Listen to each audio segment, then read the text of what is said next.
en Bolivia. Se ha estado hablando mucho de la pugna entre Evo Morales y el presidente Arce. ¿Es real esa pugna? ¿Se ha producido un cisma irreconciliable dentro de estos grupos? ¿Y es posible que vuelva la democracia y la libertad plena a Bolivia? No, porque esta es una disputa entre los miembros del sistema de crimen organizado que están disputando el botín. Lo que pasa es que han llevado a Bolivia a una crisis que va en camino de las crisis de Cuba y Venezuela. Bolivia no tiene gas, Bolivia no tiene dólares, Bolivia depende casi exclusivamente ahora del narcotráfico. Bolivia se está consumiendo desde el Estado todo el ahorro interno que se refleja en los fondos de pensiones de los jubilados y los trabajadores activos del país, y están apoderándose de ese dinero a través de un mecanismo que han creado, que es la gestora, y la crisis avanza muchísimo.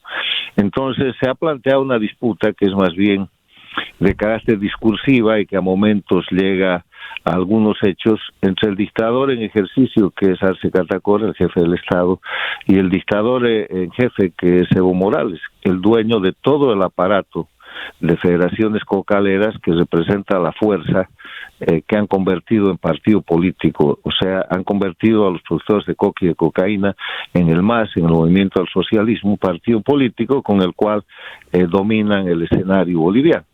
Entonces, en ese sentido, hay dos razones por las cuales esa pelea no es en serio. Primero, porque les resulta muy interesante para mantener la opinión pública ocupada y mantener el escenario discutiendo, por ejemplo, que hay que renovar la justicia en vez de que hay que recuperar la democracia y la libertad.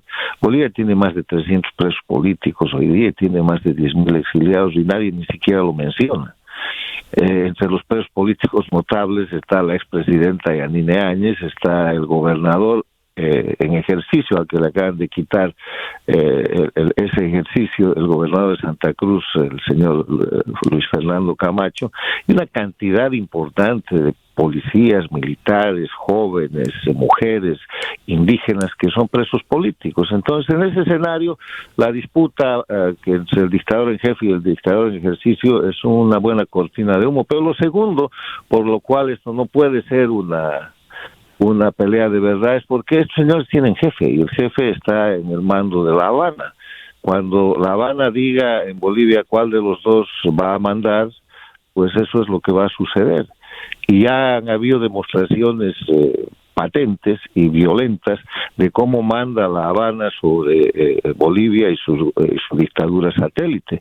Los han convocado el año pasado a ambos en plena pelea, Arce Catacora y Evo Morales, a La Habana. Han volado en el avión presidencial, han puesto el pretexto de que era para amistarlos, para abuenarlos, y a la vuelta de eso el gobierno boliviano, la dictadura, le ha entregado a China y le ha entregado a Rusia sin ningún trámite más el control del litio boliviano y del Salar de Uyuni. Y una semana más tarde, el ministro de Defensa de la dictadura ha firmado acuerdos abiertos con Irán para confirmar, porque ya lo venían haciendo hace años, que Bolivia es la plataforma de la dictadura teocrática de Irán en temas de terrorismo y expansión militar. O sea que no hay que llevarse de estos shows, que es como todo lo que hacen las dictaduras. Toman iniciativas para generar circo, porque pan no le pueden dar al pueblo. Finalmente, doctor Sánchez Berzaín, ¿y de las Fuerzas Armadas qué? ¿Cruzadas de brazos? Bueno, el tema de las Fuerzas Armadas, Oscar, es que cuando se instala una dictadura, las Fuerzas Armadas dejan de ser las Fuerzas Armadas de la nación y pasan a ser el grupo armado del régimen. ¿Qué es lo que pasa hoy día con lo que llaman las fuerzas de la revolución en Cuba? Desde el 59, esos son grupos uniformados, estructurados bajo un mecanismo militar, pero que es el grupo armado de la dictadura.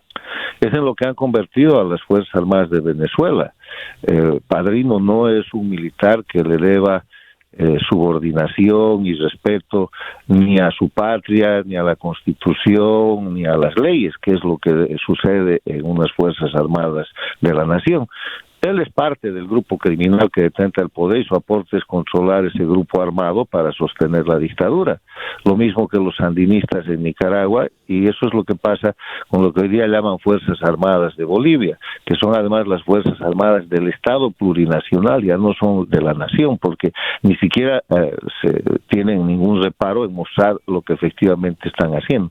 Ahora, dentro de esas Fuerzas Armadas hay generaciones importantes todavía formadas en el marco del respeto al Estado de Derecho, a los derechos humanos y a lo que es la democracia, que son maltratados y que son objeto de todo tipo de represión por parte de la dictadura, pero que en el momento adecuado siempre suponen una reserva. Pero afuera de eso, lo que pasa es que simplemente las Fuerzas Armadas de hoy día, en Cuba, Venezuela, Bolivia y Nicaragua, en las dictaduras, son elementos armados al servicio de la violación de derechos humanos, del oprobio y del crimen organizado. No merecen el nombre de Fuerzas Armadas. Doctor Carlos Sánchez Berzaín, como siempre, muy agradecido por su tiempo y hasta una próxima oportunidad.